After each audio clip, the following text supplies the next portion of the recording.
I'm Olivia, and today I'll be talking about the self-serving economy and how the do-it-yourself consumers have led us to this self-serving economy.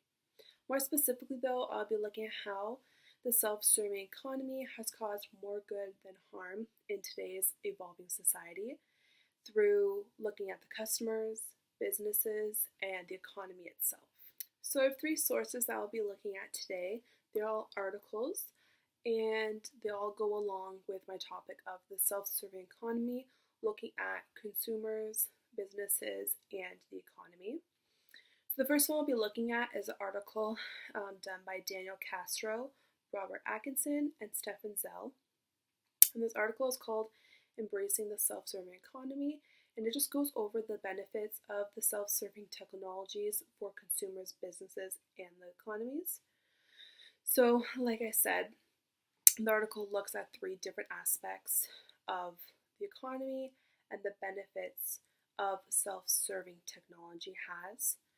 So first it looks at the benefits for consumers, and this just shows that the consumers continue to choose self-serving technology for reasons including like convenience. Convenience is a big factor for consumers. It's just easy. Self-serving technologies are always available 24 hours a day, 7 days a week, and they're not limited to certain work hour days. Consumers also find it empowering using the technology and be able to control the service they get. Also, they don't feel rushed by an employee or they don't feel pressured. Next, we have the benefits for businesses in the article, and they just say that it reduces costs and helps them provide better quality and customer service, which makes sense because businesses can then focus on the customers more than just their technology. And the self-serving technology can also free up workers, that's like I was saying, from routine transactions so they can focus on higher value work. And also it standardizes the customer's experience and allows companies to target better customer service, like I said. Finally, this article looks at the benefits for the economy. It shows that per capita income growth is the single most important indicator of a nation's economic well-being, and the growth per capita income is a largely function of the growth of productivity. So the productivity of a business, of a company, will affect the economy in the long run. So this self-serving technology is critical because it enables the efficiency of a company and productivity of a company, which enables lower prices and higher wages in a company.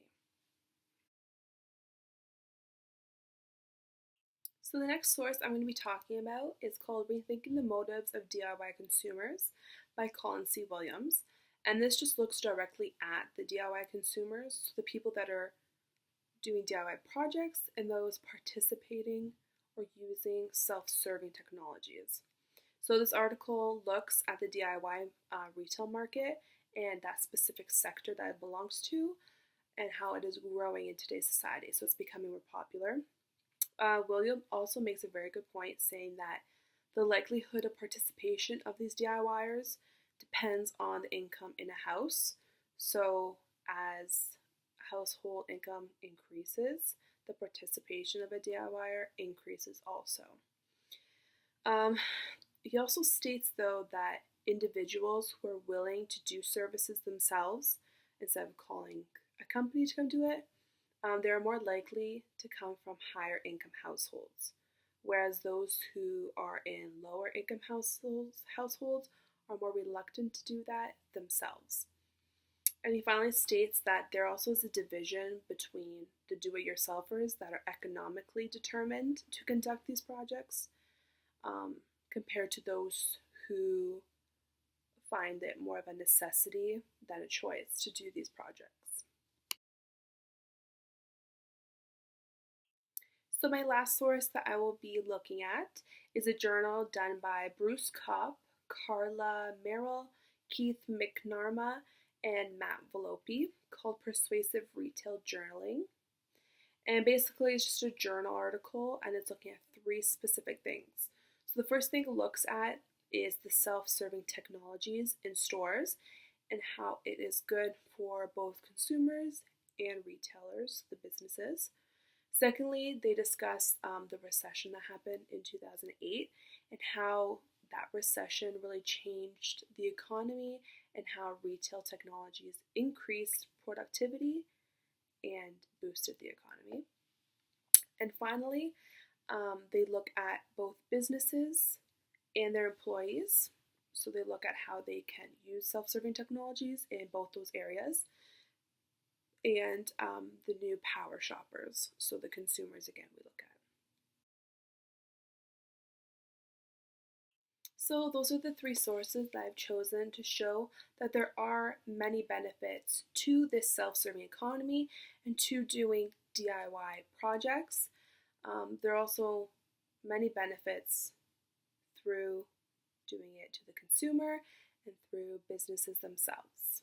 So thank you for watching, and I hope you like my essay proposal.